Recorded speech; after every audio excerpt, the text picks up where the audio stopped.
నడుస్తాను, నువ్వు పరిగెడితే పరిగెత్తుతాను, నువ్వు నిలబడితే నిలబడతాను, నువ్వు నడిస్తే నడుస్తాను అని చెప్పేసి దేవుని యొక్క బిడ్డలారా, దేవుని సన్నిధిలో అది ప్రవక్త అయినా, పరిచర్య అయినా, విశ్వాసి అయినా, దేవుడు ఏర్పాటు చేసినటువంటి తన చిత్తానుసారంగా, దైవానుసారంగా, దైవ చిత్తానుసారంగా దైవజనుల యొక్క బాటలో నడవగలిగితే దేవుని యొక్క బిడ్డలారా, దేవుని యొక్క సన్నిధిలో దేవుని యొక్క ఆశీర్వాదాలని, పరిచర్య ధర్మాన్ని జరిగించే ఆశీర్వాదాన్ని మనం పొందగలుగుతాం. దేవునికి స్తోత్రం కలుగును గాక.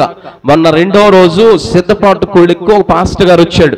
ఆయన 22 సంవత్సరాల నుంచి పనిచేసుకుంటూ ఎక్కడ ఎవరు కనబడితే వారికి వాక్యాన్ని బోధిస్తూ చక్కగా నడుస్తూ ఉన్నటువంటి సమయంలో నేను పాస్టర్స్ ఫెలోషిప్ మీటింగ్కి వెళుతూ దేవుని యొక్క బిడ్డలారా, ఆ రోజు ఎవరైనా అభిషేకిద్దామని చెప్పేసి మా సోదరుని అడిగినప్పుడు, అయ్యా పలానా ఆయన క్యారెక్టర్ అలాగే ఎలాంటి మచ్చ లేకుండా చక్కగా తన పని చేసుకుంటూ ఒక సువార్త గాయకుడిగా, అలాగే ఒక సువార్థికుడిగా సంఘాలలో అవకాశం ఉన్నప్పుడు, సంఘములో కాదు గాని ప్రాముఖ్యంగా రోడ్డు మీద తన పనిలో ప్రతి చోట ఏం చేస్తాడంటే దేవుని వాక్యాన్ని ఎవరో ఒకళ్ళకి చెప్తాడయ్యా అని చెప్పి నమ్మకంగా సాగుతున్నాడని చెప్పేసి అంటే ఆయనకు అభిషేకం ఇవ్వడం జరిగింది. అభిషేకం ఇచ్చి ఆ బిషప్ గా దేవుని యొక్క బిడ్డలారా ఆయన్ని హస్త నిక్షేపణ చేసి వాక్యానుసారంగా అభిషేకించిన తర్వాత ఆయన సంతోషపడుతూ ఈ రోజు పరిచర్య చేస్తూ ఉన్నాడు. దేవునికి స్తోత్రం కలుగును గాక. కాబట్టి ఆయన ఎవరో తెలియదు, ఎలా ఉంటాడో తెలియదు.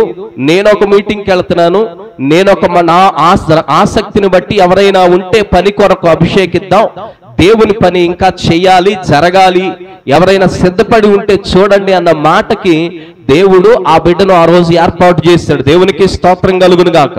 కాబట్టి నమ్మకము ఉంటే దేవుడే తన పని కొరకు ఏం చేస్తాడు, ఇది చేస్తాడు. కాబట్టి ఏలియా తర్వాత ఏలియాకున్నటువంటి గొప్ప బాధ్యతను ఎలీషాకి అప్పగించడానికి గల కారణం ఏంటో తెలుసా? ఎలీషాలో ఉన్న గొప్ప లక్షణం ఏంటంటే ఏలియాలో ఉన్నటువంటి దేవుని యొక్క ఆత్మాభిషేకాన్ని కోరుకున్నాడు. దేవునికి స్తోత్రం కలుగును గాక. ఏలియాలో ఉన్నటువంటి, అయ్యో ఏలియా బాగా అద్భుతాలు చేస్తున్నాడు, అయ్యా తండ్రి నేను కూడా చేస్తానని కోరుకోవాలా. ఏలియా బాగా రోషం కలిగినోడు, నేను కూడా అలా ఉంటానని కోరుకోవాలా. ఎలా అనుకున్నాడంటే ఆయన మీద ఉన్న అభిషేకం నా మీదకి వస్తే నీకేం కావాలి నాయన అంటే నీ పైన ఉన్నటువంటి ఆత్మాభిషేకం నాకు 2 అంతలు కావాలన్నాడు. దేవునికి స్తోత్రం కలుగును గాక. మనల్ని అడిగితే మనం ఏం కోరుకుంటాం? చాలా సార్లు చాలా రకాలైనటువంటి కోరుకుంటూ ఉంటాం. కానీ ఎలీషా భక్తుడు ఆ రీతిగా మరి 2 అంతలు ఆయన అగ్ని రథాల మీద దేవుడు కొనిపోతున్నప్పుడు, నా శాలువా గనక, నా దుప్పటి గనక నీ మీద పడినట్లయితే నీవు 2 అంతలు, నీవు కోరినట్లుగా 2 అంతల ఆత్మాభిషేకాన్ని పొందుతావని చెప్పి సెలవిచ్చినప్పుడు ఆ యొక్క దేవుని యొక్క బిడ్డలారా, దేవుడు కొనిపోయేటప్పుడు ఏలియాను అగ్ని రథాల మీద కనులు తెరవబడి ఏలియాను చూచాడు. ఏలియాను చూచినటువంటి ఎలీషా మీదకి ఏలియా యొక్క దుప్పటి వచ్చేసిందండి. దేవునికి స్తోత్రం కలుగును గాక. తద్వారా ఎలీషా మీదకి 2 అంతల ఆత్మాభిషేకం వచ్చింది. ఎలీషా మీదకి 2 అంతల ఆత్మాభిషేకం వచ్చిన తర్వాత ఎలీషా ఎలా జీవించడం మొదలు పెట్టాడంటే దేవునికి ఇష్టమైన వాడిగా, దేవునికి నమ్మకమైన వాడిగా, దేవుని చిత్తాన్ని నెరవేర్చేవాడిగా, అలాగే 2 అంతల ఆత్మాభిషేకంతో పొందుకున్నటువంటి వాడిగా, ఎక్కడా కూడా కాంప్రమైజ్ అవ్వనటువంటి జీవితాన్ని కలిగి చక్కగా జీవిస్తున్నటువంటి వాడు భక్తుడైనటువంటి ఎలీషా గారు.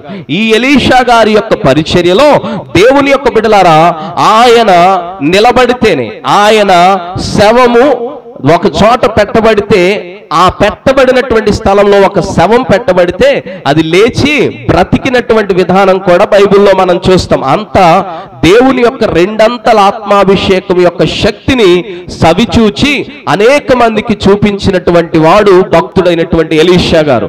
అలాంటి భక్తిపరుడు ఎక్కడికి వెళ్తా ఉండేవాడంట? చూడండి, ఎక్కడికి వెళ్తా ఉండేవాడు? చూడండి, దేవుని యొక్క బిడ్డల 2వ రాజుల గ్రంథము 4వ అధ్యాయము చూస్తే ఏం చేస్తున్నాడు చూడండి. అలాంటి అభిషేకం కలిగి ప్రవక్తగా రోషము కలిగినటువంటి ఏలియా తర్వాత ప్రవక్తగా చేయబడినటువంటి ఎలీషా భక్తుడు దేవుని యొక్క బిడ్డలారా, ఒక దినమందు ఎలీషా షూనేము పట్టణముకు పోగా అచ్చట గనురాలైన ఒక స్త్రీ భోజనముకు రమ్మని బలవంతము చేశాను. ఇక్కడ మరి షూనేమీరాలు అంటే షూనేము అనేటువంటి పట్టణానికి ఎలీషా భక్తుడు వెళ్ళాడు. వెళ్ళినటువంటి ఎలీషా భక్తుడిని ఎవరు ఆహ్వానించారు? ఈ షూనేమీరాలైనటువంటి గనురాలు. ఏమని చెప్పారండి? ఆమె గురించి ఏమని సాక్ష్యం ఉంది? గనురాలు అనేటువంటి విషయం ఉంది. అంటే ఆమె ధనాన్ని బట్టి కావచ్చు, లేకపోతే దేవుని యొక్క బిడ్డలారా నాకు తెలిసి ఆత్మ కలిగినటువంటి దైవభక్తి కలిగినటువంటి దైవజనుడు ఆ ఇంటిలోకి ఆహ్వానించబడ్డాడు అంటే ఆమె లోక సంబంధమైనటువంటి దేనితో గనురాలై ఉండదు, కానీ ఆత్మ సంబంధమైన వాటితో గనురాలై ఉంటది. దేవునికి స్తోత్రం కలుగును గాక. అందులో ఇది పరిశుద్ధాత్మ ద్వారా వ్రాయించబడినటువంటి గ్రంథము గనుక బైబిల్లో ఒక వ్యక్తి పేరో ఒక వ్యక్తినో మెన్షన్ చేయాలి అంటే రెండు రకాలు. ఒకటి పాపమును గురించి హెచ్చరించడానికైనా కావచ్చు, లేకపోతే దేవుని పరంగా ఉన్నవాడినైనా దేవుడు ఏం చేస్తాడంటే బైబిల్లో కొన్ని విషయాలు రాయించాడు. కాబట్టి ఈమె గురించి ఒక సాక్ష్యం పలుకబడుతా ఉంది. ఏమని? ఆమె షూనేమీరాలు, ఆమె ప్రాంతం ఏందో తెలియజేయబడుతుంది. రెండవది ఆమె షూనేమీరాలు, కానీ ఏమై ఉందంటామా? చెప్పాలి, ఏమై ఉందంట? గనురాలై ఉందంట. అంటే దేవుని యొక్క బిడ్డలారా ఆమె జీవితంలోకి, ఆమె ఇంటిలోకి భోజనానికి ఎవరు వెళ్ళారు? ఆత్మ కలిగినటువంటి, దైవావేశం కలిగినటువంటి, దైవభక్తి కలిగినటువంటి, ప్రవక్త అయినటువంటి ఏలియా తర్వాత రెండంతల ఆత్మను పొందుకొని పరిచర్య చేస్తున్నటువంటి, దేవుని చిత్తాన్ని జరిగిస్తున్నటువంటి ప్రవక్త అయినటువంటి ఎలీషా గనురాలైనటువంటి స్త్రీ ఇంటికి వెళ్ళాడు. దేవునికి స్తోత్రం కలుగును గాక. ఈ గనురాలు దేవుని యొక్క బిడ్డల రెండు విషయాలు మనం ఇక్కడ గ్రహించాలి. ఇప్పుడు ఎలీషా ఈమె ఘనతను బట్టి ఇంటికి వెళ్ళాడా, లేకపోతే ఆమె పిలవటాన్ని బట్టి ఇంటికి వెళ్ళాడా? దేవునికి స్తోత్రం. దేని బట్టి వెళ్ళాడు? ఆమె ఘనతను బట్టి ఇంటికి వెళ్ళాడా, లేకపోతే ఆమె పిలవటాన్ని బట్టి ఇంటికి వెళ్ళాడా? ఇక్కడ ఒక మీకు ఆన్సర్.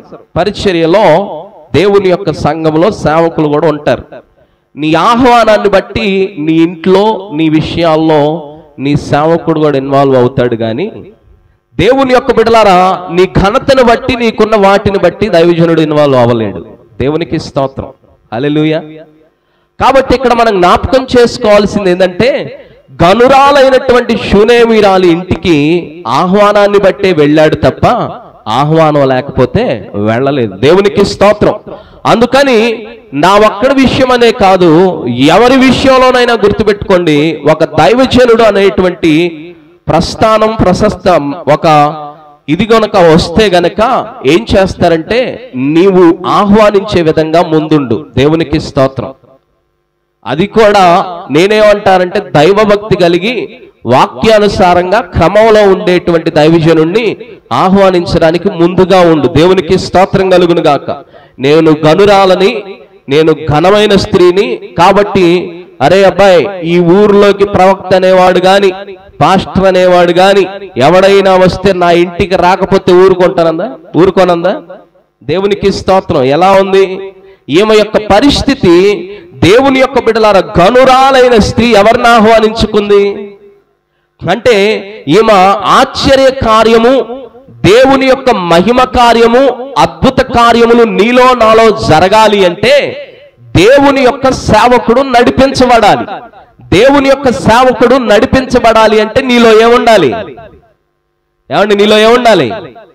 ఆహ్వానించే హృదయం ఉండాలి. దేవునికి స్తోత్రం కలుగును గాక. ఏ ఉద్దేశంతో ఆహ్వానిస్తున్నాం కూడా ప్రాముఖ్యం. ఇప్పుడు ఆహ్వానించిన తర్వాత ఇంటికి పిలిచి అయ్యా నేను చాలా ధనవంతురాలని, నా కోట ఇది, నా ఇల్లు ఇది, నా ఇంట్లో ఇన్ని వస్తువులు ఉన్నాయి, ఇవన్నీ చూడమని చెప్పిందా? దేనికి ఆహ్వానించింది? భోంచేసి వెళ్ళండి అయ్యా అంది. దేవునికి స్తోత్రం కలుగును గాక. భోంచేసి వెళ్ళమనడానికి భక్తుడైనటువంటి దైవభక్తి కలిగినటువంటి ఎలీషాను ఆహ్వానించింది. కాబట్టి ఈమె గనురాలయ్యుండి ఎవరిని కోరుకుంటుంది? చెప్పాలండి, ఎవరిని కోరుకుంటుంది? దైవభక్తి కలిగినటువంటి దైవజనుణ్ణి కోరుకుంటూ ఉంది.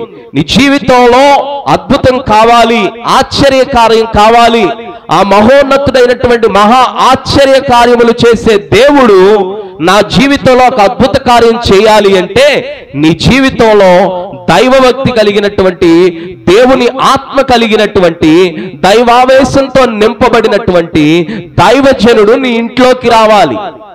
అందుకు నువ్వు ఆహ్వానించాలి. దేవునికి స్తోత్రం కలుగును గాక. కాబట్టి ఆశ్చర్య కార్యానికి మొదటి మెట్టేంటో తెలుసా?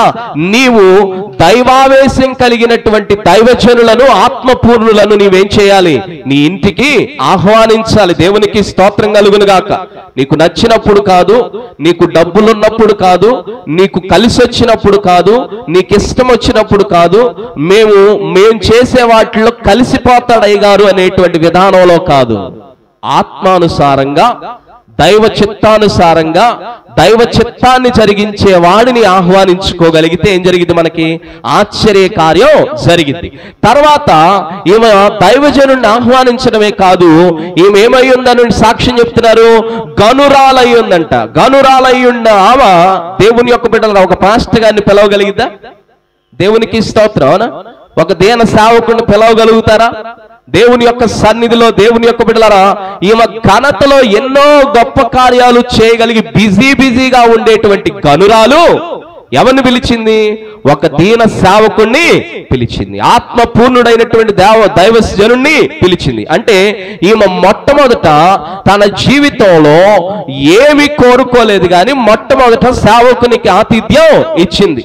సేవకునికి ఆతిథ్యం ఇవ్వడం అంటే, దేవుని యొక్క బిడ్డలారా, మనము చాలా సార్లు ఏమనుకుంటామంటే ఆయనకి బ్రతకడానికి వచ్చాడు, ఆయనకు మనం తప్పితే ఊరు పెడతారు అనుకుంటాం. అవునా? ఆయన లేకపోతే ఇది తప్పితే ఉందిలే, అవునా, 4 చందాలు ఇస్తే వెళ్ళిపోతాడు అనేటువంటి ఆలోచన ధోరణి ఎప్పుడూ ఉంటుంది. అందుకే చాలా మంది జీవితాల్లో ఎన్నిసార్లు ఎన్ని నెలలు వచ్చి ఇంట్లో ప్రార్థన చేసినా ఉన్న కష్టాలు అలాగే ఉన్నాయి, నష్టాలు ఇంకా పెరుగుతానే ఉన్నాయి. ఏదో ఆర్థికంగా, ఏదో ఉద్యోగాల పరంగా, ఏదో లోక సంబంధమైనటువంటి ఆశీర్వాదాల్లో పెరుగుతున్నావే తప్ప ఆత్మ సంబంధమైనటువంటి విషయాల్లో పెరగట్లేదు, సమస్యలు పోవట్లేదు, ఇబ్బందులు తప్పట్లేదు. ఎందుకు అంటే దేవుని యొక్క బిడ్డలారా, నీ జీవితంలో దేవుని యొక్క బిడ్డలారా, నీవు ఆత్మ కలిగినటువంటి దైవజనుని ఆహ్వానించేటప్పుడు నీకున్నటువంటి ఘనతలన్నిటిని ఏం చేయాలా? ప్రక్కన పెట్టేసేయాలి. దేవునికి స్తోత్రం కలుగును గాక. నీకున్న ఘనతలన్నిటిని ప్రక్కన పెట్టేసేయాలి. కాబట్టి దేవుని యొక్క బిడ్డలారా, దైవజనుని ఆహ్వానించడం అంటే నీ ఇంటికి దేవుడే వస్తున్నట్లు. దేవునికి స్తోత్రం కలుగును గాక. ఎవరు వస్తున్నట్లు? నీ ఇంటికి ప్రభువే వస్తున్నట్లు. మా జీవితంలో ఆయన ఒక మాట సెలవిచ్చాడు. శిష్యుల్ని ఇద్దరిని పంపుతూ, మీరు ఏ ఇంటికైతే వెళ్తారో అక్కడ సమాధానం అవునుగాక అని చెప్పండి. మిమ్మల్ని ఎవరైతే చేర్చుకుంటారో ఆ ఇంటికి సమాధానం వస్తుంది. ఆ సమాధానం మిమ్మల్ని వారు చేర్చుకోలేదనుకో, మీ పాద ధూళి ఏం చేస్తారు? ఇదిలిచ్చిరండి అన్నారు. దేవునికి స్తోత్రం కలుగును గాక. మీ పాద ధూళిని అక్కడ, మీ షూని, మీ చెప్పులను ఏం చేస్తారంటే ఒకసారి అలా ఎదిలిచ్చిరండి. అది దేవుని యొక్క బిడ్డలారా, ఎవరైతే సమాధానంతో చేర్చుకోలేదో ఆ పాద ధూళి రేపు ఏం చేస్తుంది? ఇక్కడ దైవజనుడి పాదాలు వచ్చాయి. దేవుని యొక్క శాంతిని, వాక్యాన్ని, సమాధానాన్ని, ప్రార్థనను తీసుకొని వచ్చాడు. ఆయన వస్తే చేర్చుకోలేదు, దానికి సాక్ష్యం ఆయన యొక్క పాద ధూళి. అంటే దేవుడు ఎక్కడికి లెక్కేస్తున్నాడు చూడండి. ఎవరికి దేవునికి ప్రత్యేకంగా మనుషులు సాక్ష్యాలు అవసరం లేదండి. దేవునికి ఎవరు సాక్ష్యం కావాలి? ధూళిని సైతం సాక్ష్యంగా పెట్టుకున్నాడు. దేవునికి స్తోత్రం కలుగును గాక. నీ ఇంట్లో దూలం, నీ ఇంట్లో ఉన్నటువంటి నెట్టాడి, నీ ఇంట్లో ఉన్న వస్తువులు, నీ ఇంట్లో ఉన్నటువంటివి, నీ ఒంట్లో ఉన్నటువంటివి, నీ చుట్టుపక్కల ఉండేటువంటివి, ఇవన్నీ కూడా సాక్ష్యం చెప్తాయంటండి. దేవునికి స్తోత్రం కలుగును గాక. కాబట్టి ఈ సమయమందు ఆమె దైవజనుడిని ఆహ్వానించింది. రెండవది, ఆమె ఘనతను పక్కన పెట్టి, ఆమె ఘనతను ఏం చేసింది? ప్రక్కన పెట్టింది. దేవునికి స్తోత్రం కలుగును గాక. చాలా సార్లు అబ్బా ఆయన వల్ల జరిగింది అంటారు, ఎలా జరిగింది అది ఇది అని చెప్పేసి అంటారు. దేవునికి స్తోత్రం కలుగును గాక. నా వలన జరగలేదు, ఎవరి వలన జరగవు, దేవుని వలనే జరుగుతాయి. కానీ దేవుడు ఒకరిని పాత్రగా వాడుకుంటాడు. దేవునికి స్తోత్రం కలుగును గాక. ఒకరిని ఏం చేస్తాడు? పాత్రగా వాడుకుంటాడు. కానా విందులో మరియమ్మ లేకపోతే ఆ రోజు జరిగేదేమో. ఆ రోజు మరియమ్మ ఆహ్వానించబడకపోతే దేవుని యొక్క బిడ్డలారా, ఆ రోజు ఆ కార్యము యేసు ప్రభువారు కూడా వెళ్ళి ఉండేవాడు కాదు. దైవ చిత్తానుసారంగా దేవుని యొక్క బిడ్డలారా, దేవుడు ఏర్పాటు చేసినటువంటి తన పాత్రల ద్వారా దేవుడు కార్యాలు జరిగించుకుంటాడు. దేవునికి స్తోత్రం కలుగును గాక. అలాగంటే ఎవరికి వాళ్ళు బైబిల్ చేతిలో ఉంటుంది, ప్రశాంతంగా ఎవరికి వాళ్ళు ఇంట్లో సిలువ పెట్టుకొని పులిపీటోడు పెట్టుకొని ఆరాధన చేసేసుకుంటే అయిపోయింది. సంఘము సేవకుడు ఏం అవసరం మనకి లేదు. కాబట్టి గనురాలైనటువంటి షూనేమీరాలు తన ఇంటిలో జ్ఞానంతో ఏం పెట్టుకోగలదు? ఏం పెట్టుకోగలదు చెప్పాలండి? ఏం పెట్టుకోగలదు? ఆరాధన ఏదైనా చేయగలదు. అలాంటి వ్యక్తి ఏం చేస్తుంది? ఎవరిని ఆహ్వానించుకుంది? దైవజనుడిని ఆహ్వానించుకుంది. కాబట్టి మొట్టమొదటి మెట్టు ఆశ్చర్యకార్యం జరగాలి అంటే నీలో ఏమి రావాలి? నీలో ఏమి రావాలి? దేవునికి స్తోత్రం కలుగును గాక. నీలో ఏమి రావాలి? నన్ను కొంచెం హెల్ప్ చేయండి గోపి. కాబట్టి దేవుని యొక్క సన్నిధిలో దేవుని యొక్క బిడ్డలారా, ఈ సమయం అందు దేవుని నామానికి మహిమ కలుగును గాక. గట్టిగా చప్పట్లు కొట్టుండండి. ఆ తల్లి గారు ఒక చార్లెస్ గారు, భాస్కర్ రావు గారు,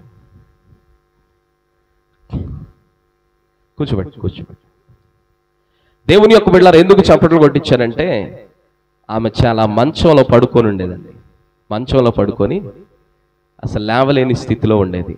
అలాంటి పరిస్థితుల్లో దేవుని యొక్క బిడ్డలారా ఈ సమయం అందు ఎంతో చక్కగా ఈరోజు మన మధ్యలో నడుస్తూ దేవుని సన్నిధానానికి వచ్చారు. గట్టిగా చప్పట్లు కొడదామా? నేను ఎప్పుడో మీ మధ్యలో సాక్ష్యం పంచుకున్నాను. ఆమె కనీసం మాట్లాడలేక ఆ ట్యూబ్స్ వేసుకొని అంతా కూడా దేవుని యొక్క బిడ్డలారా ఆమె భయంకరమైన స్థితిలో ఉండగా భాస్కర్ రావు గారు పరిచయం చేసి, పాస్టర్ గారు తీసుకొస్తానయ్యా ప్రార్థన చేస్తానని చెప్పినప్పుడు దేవుని యొక్క బిడ్డలారా ప్రార్థన చేసి వచ్చాము. 2-3 సార్లు ప్రార్థన చేసి వచ్చాం. దేవుడు ఈరోజు సాక్ష్యంగా మన మధ్యలోకి నడిపించాడు. దేవునికి స్తోత్రం కలుగును గాక. ఇది ఎవరి కార్యం? యెహోవా ఒక్కడే మహా ఆశ్చర్య కార్యములు చేయువాడు. దేవునికి స్తోత్రం కలుగును గాక. దేవుడు ఎప్పుడో నుంచి వస్తానన్నారండి. ఈ రోజుకు వారికి కుదిరింది. ఎక్కడి నుంచో తెలుసా? ఎక్కడ సార్? బాలాజీరావుపేట నుంచి ఇక్కడికి వచ్చారు. దేవునికి స్తోత్రం కలుగును గాక. దేవుడి కార్యం ఎంత గొప్ప కార్యాలంటే నమ్మితే ఆయన ఆశ్చర్య కార్యాలు. ఆ తల్లిగారు నేను వెళ్ళినప్పుడు ఆమె సేవకుడిని తప్ప ఎవరిని గుర్తుపట్టలేదండి. అలాంటి స్థితిలో ఉంది.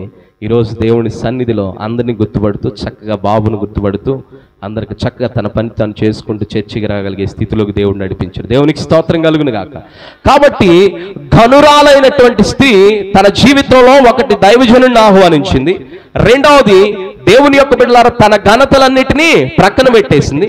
ప్రక్కన పెట్టేసిన తర్వాత దేవుని యొక్క బిడ్డలారా ఆయనకు ఆతిథ్యం ఇచ్చింది. ఆతిథ్యం ఇచ్చిన తర్వాత దేవుని యొక్క బిడ్డలారా ఆమె చేసిన పని చూద్దాం. ఆమె చేసిన ఏం పని చేసింది అనేటువంటి విషయాన్ని చూస్తే దేవుని యొక్క బిడ్డలారా ఆశ్చర్యాన్ని ఆమె మరి అది చేసిన తర్వాత అతడు ఆ మార్గమున వచ్చినప్పుడల్లా ఆమె ఇంట భోజనము చేయుచు వచ్చెను. ఆ మార్గంలో ఎప్పుడైతే దైవజనుడు వెళ్తున్నాడో వెళ్ళినప్పుడల్లా ఏం చేస్తున్నారంట? దేవునికి స్తోత్రం కలుగునుగా. కావున దైవజనుడు మన మధ్యలో నుంచి వేరే ఇంటికి వెళ్తున్నాడు అని చెప్పేసి అనుకుంటే తలుపులు వేసుకునే వాళ్ళు ఎంతమందో. దేవునికి స్తోత్రం. కానీ ఘనురాలుగా అవడానికి గల కారణం, దేవుని యొక్క ఆత్మకార్యం జరిగించబడ్డానికి గల కారణం ఏంటో తెలుసా? అటు ఎలీషా వెళ్ళినప్పుడల్లా ఏం చేసేదంట? ఆయనకు భోజనం చేసి ఆతిథ్యము ఇచ్చేదంట. దేవునికి స్తోత్రం. ఇక్కడ దేవుని యొక్క బిడ్డలారా అలా చేయటమే కాదు, వచ్చినప్పుడల్లా భోజనం చేస్తుంటే 9వ వచనంలో మరొక స్టెప్ తీసుకుంది. ఏం స్టెప్ తీసుకొని చూడండి. కాగా ఆమె తన పెనిమిటిని చూచి తన యొద్దకు వచ్చుచు పోవచ్చున్నవాడు భక్తి గల దైవజనుడని గుర్తించింది. దేవునికి స్తోత్రం కలుగునుగాక. ఏం గుర్తించిందండి? ఈ దైవజనుడు ఎలా ఉన్నాడు? భక్తి కలిగిన వాడుగా ఉన్నాడని గుర్తించింది. అంటే ఏమలో కూడా ఏమున్నట్టు? గట్టిగా చెప్పాలి. ఏమలో కూడా ఏమున్నట్టు? దైవజనులారా, దేవుని యొక్క బిడ్డలారా, దైవ సంఘమా గుర్తించండి. ఆయన ఆహ్వానించడమే కాదు, ఆహ్వానించినటువంటి ఆయనకి మర్యాద చేయటమే కాదు, మర్యాద ఆమె ఘనతను పక్కన పెట్టి చేయటమే కాదు, ఆయన వచ్చినప్పుడల్లా ఏం చేస్తుందంట? ఆయన వచ్చినప్పుడల్లా ఆయనకు ఆతిథ్యం చేస్తా ఉంది. ఆతిథ్యం చేస్తూ ఉంటే దేవుని యొక్క బిడ్డలారా ఆయన ఇది గ్రహించి ఆమె ఆయన దైవ భక్తి కలవాడని దైవజనుడిని గుర్తించింది. దేవునికి స్తోత్రం కలుగునుగాక. దైవజనుడు, దేవుని అభిషేక్తుడు నీ దగ్గరకు వచ్చినప్పుడు నువ్వు గుర్తించాల్సిన విషయాలేంటో తెలుసా? ఆత్మపూర్ణుడై ఉన్నాడా లేదా, వాక్య ఆత్మీయంగా ఉన్నాడా లేదా, వాక్యానుసారంగా ఉన్నాడా లేదా, వాక్యాన్ని బోధిస్తున్నాడా లేదా, ఉన్నది చెప్తున్నాడా లేనిది చెప్తున్నాడా, స్వార్థం కోసం చెప్పుకుంటున్నాడా అనేటువంటి దైవభక్తి ఉందా లేదనేటువంటి ఈ విషయాలు గ్రహించాలి. కానీ మా ఇంటికి సహకరించలేదు, వాళ్ళకి సహకరిస్తున్నాడు, వీళ్ళకి. నేను వచ్చిన కొత్తలో మా అబ్బాయి ఫస్ట్ పుట్టినరోజు చేసినప్పుడేమో ఒకళ్ళు అన్నారు ఉద్యోగస్తులు పాస్టర్ అన్నాడు. మా అబ్బాయి మా రెండో అబ్బాయి పుట్టినరోజు చేసినప్పుడేమో ఈయన పలానోళ్ళు పాస్టర్ అన్నాడు. మళ్ళీ నా పుట్టినరోజు చేసినప్పుడేమో ఈయన కొంతమందికే పాస్టర్ అన్నారు. ఇక ఇట్లా ప్రతి కార్యక్రమానికి ఒక్కొక్క టైటిల్ ఇస్తున్నారు, బిరుదులు. దేవునికి స్తోత్రం కలుగునుగా, హల్లెలూయా. మరి దేవుని యొక్క బిడ్డలారా, నేనేమో ఆహ్వానం అందరికీ ఇవ్వటం, నేనేమో సంఘం అంతటికి ఇవ్వటం, దేవునికి స్తోత్రం. మళ్ళీ దీంట్లో కూడా చెప్పినా చెప్పకపోయాడు అంటాం. ఇవన్నీ కూడా చూస్తూ ఉంటే దేవుని యొక్క బిడ్డలారా, ఈమె నీ జీవితంలో దేవుని ద్వారా ఆశ్చర్యకార్యం, అద్భుత కార్యం జరగాలి అంటే ఏం చేయాలో తెలుసా దేవుని యొక్క బిడ్డలారా? దేవుని కొరకు నీవు ఆమె ఏం చేస్తా ఉందంటే ఎలీషాలోని దైవ భక్తిని గ్రహించింది. ఈయనంత దైవ భక్తి కలిగిన వాడు, భక్తిపరుడని చూడగలిగింది. అంతేగాని నేను ఇలా ఉంటాను కాబట్టి నాతో కలిసి వస్తాడా, నేను ఇలా పనులు చేస్తాను కాబట్టి నాలాగా అబద్ధం ఆడతాడా, నాలాగా ఈ పనులన్నీ చేసేవాడైతే మంచి దైవజనుడు, మాకు సరిపోయిన దైవజనుడు అనేటువంటి బుద్ధులు పక్కన పెట్టేసేయండి. కాబట్టి దేవుడు చెప్తున్నాడు, దేవుని యొక్క సన్నిధిలో నీకు ఆశ్చర్య కార్యం కావాలి అంటే నువ్వేం చేయాలో తెలుసా? వ్యక్తిలో, దైవజనుల్లో నువ్వు దైవ భక్తిని గుర్తించే వారిగా ఉండాలి తప్ప లోకానుసారంగా, శరీరానుసారంగా, నీ యొక్క పాపానుసారంగా చూడాలనుకుంటే నీకు ఏదో ఒక రోజు బలమైన బుద్ధి చెప్పే సమయం దేవుడు తీసుకొస్తాడు. అందుకనే దేవుని యొక్క బిడ్డలారా, ఇప్పుడు ఈమె భక్తి గల దైవజనుడిని గ్రహించి వాళ్ళ పెనిబిడితో చెప్తుంది. పెనివిడితో చెప్తుంది. ఏమని చెప్తుందంటే, అయ్యా ఈయన ఎప్పుడు వస్తున్నాడు, వచ్చినప్పుడల్లా భోజనం చేసి వెంటనే వెళ్ళిపోతున్నాడు, కాబట్టి ఈయనకి ఏం ఏర్పాటు చేద్దాం? ఈయనకొక మేడ మీద గదిని ఏర్పాటు చేద్దామని గదిని ఏర్పాటు చేసిందండి. దేవునికి స్తోత్రం కలుగును గాక. గదిని ఏర్పాటు చేసి గదిలో ఏమేం పెట్టింది చూడండి దేవుని యొక్క బిడ్డలారా. గదిని, దేవుని యొక్క బిడ్డలారా, ఇక్కడ దేవుని యొక్క సన్నిధిలో దేవుని యొక్క బిడ్డలారా దైవజనుడు వండుట కొరకు ఒక గదిని ఏర్పాటు చేసింది. అంటే ఈ గది దేనికి సాదృశ్యం అంటే, ఈమె దైవజనుల్లో దైవ భక్తిని చూసింది కాబట్టి ఈమె ఏమని కోరుకుంటుందంటే, దేవుని యొక్క బిడ్డలారా, దేవుడు నాతో నిరంతరం ఉండాలని కోరుకుంటుంది. దేవునికి స్తోత్రం కలుగును గాక. ప్రభువు నాతో ఉండాలి. ఈ మాటలన్నీ కూడా దైవజనుడిని చేర్చుకుంది అనేటువంటి మాటలు. దైవజనుడికి భోజనం పెట్టింది, దైవజనుడిని గది కట్టింది, దైవజనుడికి వచ్చినప్పుడల్లా ఆతిథ్యం ఇస్తుందని దైవజనుడినే చూస్తా మనకు వినపడుతుంది. కానీ నిజముగా ఆమె చేర్చుకుంటుంది ఎవరో తెలుసా? ఆమెను చేర్చుకుంటుంది ఎవరినో తెలుసా? దేవుని యొక్క బిడ్డలారా, దేవునికి ఆతిథ్యం ఇస్తుంది. దేవునికి స్తోత్రం కలుగును గాక. మీరు నా నామం పేరిట గిన్నెడు చన్నీళ్ళు ఇస్తే ఎక్కడ జ్ఞాపకం చేసుకుంటానన్నాడు? పరలోకంలో జ్ఞాపకం చేసుకుంటానన్నాడు. అలాగే దేవుని యొక్క బిడ్డలారా, మీరు పేదలకు ఎవరికైనా అప్పిస్తే ఎవరికి అప్పించినట్లు? యెహోవాకు అప్పించినట్లు అన్నాడు. కాబట్టి దేవుని యొక్క సన్నిధిలో ఈమె ఎలీషాకి చేయట్లేదు, గుర్తించాలి. ఈమె ఎలీషాకి చేయట్లేదు, ఏలియా శిష్యుడని చేయట్లేదు, ప్రవక్తని చేయట్లేదు, ఈయన చేయబెడితే అద్భుతాలు జరుగుతాయని చేయట్లేదు. కానీ ఈయన దైవ భక్తి కలిగి అనేవాడని గుర్తించింది. దేవునికి స్తోత్రం కలుగును గాక. నీ జీవితంలో, నా జీవితంలో కూడా ఆశ్చర్య కార్యము నీ కుటుంబాల్లో జరగాలి అంటే నువ్వేం చేయాలో తెలుసా?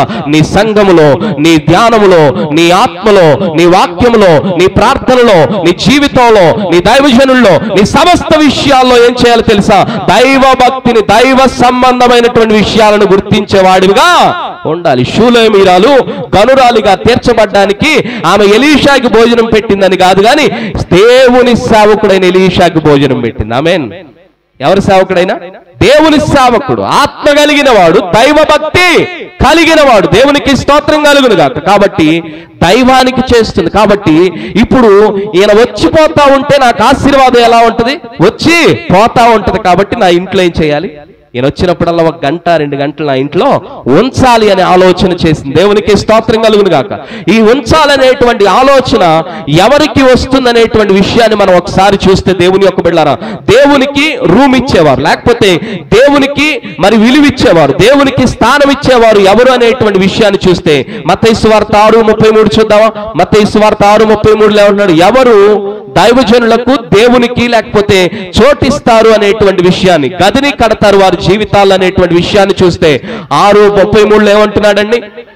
కాబట్టి మీరు మొదట నా రాజ్యమును నా నీతిని మీరు వెదకండి, అప్పుడు మీకు అవన్నీ అనుగ్రహించబడతాయి. ఏమి తిందుమా, ఏమి త్రాగుదమా, ఏమి కట్టుకుంటామా, ఇవన్నీ చూడొద్దు.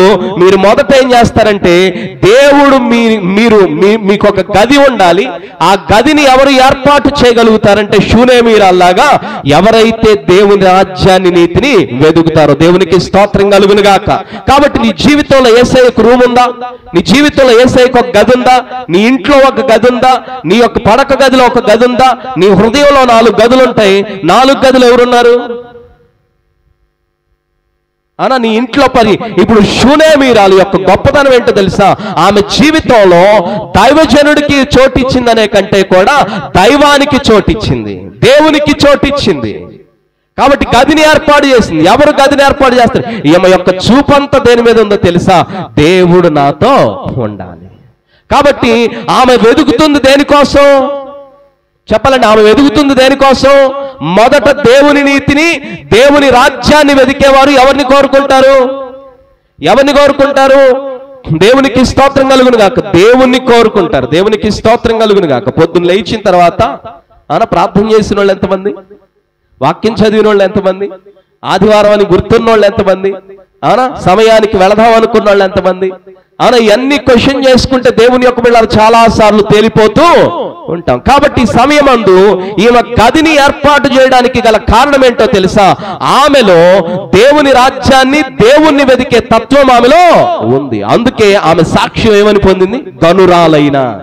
సో లోక సంబంధమైన ఏది కూడా మన ఘనతను ఇవ్వదు. ఒకటిని ఘనతకు ఎక్కించాలన్నా, ఘనత నుంచి దించాలన్న ఎవరి వశమై ఉన్నది? దేవుని వశమై ఉన్నది. దేవునికి స్తోత్రం కలుగును గాక.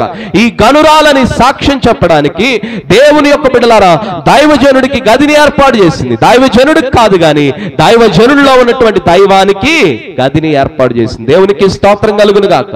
అనేక సార్లు మన సొంత కార్యాల్లో, మన సొంత వాటిల్లో మనకు నచ్చినట్లు ఉండేటువంటి వాటిని ఏర్పాటు చేసుకుంటూ ఉంటాం. అది కాదు భక్తి. దేవుని చిత్తానుసారమైనది, దేవుని వాక్యానుసారమైనటువంటి దాని ప్రకారం చేయగలిగితే షూనేమీరాలు అదే చేస్తుంది.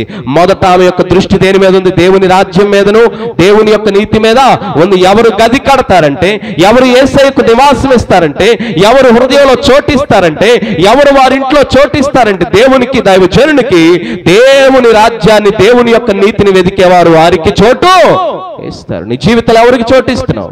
అసలు చోటుందా యేసయ్యకి? దైవజనుని తీసి పక్కన పెట్టండి. యేసయ్యకి చోటుందా? ప్రభువుకి చోటుందా? కనీసం అట్లీస్ట్ మనకి టీవీకి ఇచ్చిన చోటన్న యేసయ్యకి ఇస్తున్నావా? కనీసం ధనానికి ఇచ్చిన చోటైన యేసయ్యకి ఇస్తున్నావా? అధికారానికి ఇచ్చిన చోటైన యేసయ్యకి ఇస్తున్నావా? బంధువుకి ఇచ్చినటువంటి, రక్త సంబంధానికి ఇచ్చినటువంటి, బలగానికి ఇచ్చినటువంటి, పదవులకు ఇచ్చినటువంటి, ఈ లోక సంబంధమైనటువంటి వాటికి ఇచ్చినట్లుగా గదుల్ని యేసయ్యకి ఇవ్వగలుగుతున్నామా? అంత స్పేస్ ఉందా నీలో? దేవునికి స్తోత్రం, హల్లెలూయా. కాబట్టి ఈ సమయమందు మొదట ఏం చేసిందండి? దేవుని నీతిని, దేవుని రాజ్యాన్ని వెతికే మనసు ఎవరిలో ఉంది? షూనేమీరాల్లో ఉంది. తర్వాత చూద్దాం కొలస్సీ పత్రిక 3వ అధ్యాయము. దేవుని యొక్క బిడ్డలారా 1-3 చూద్దామా? దేవుని యొక్క బిడ్డలారా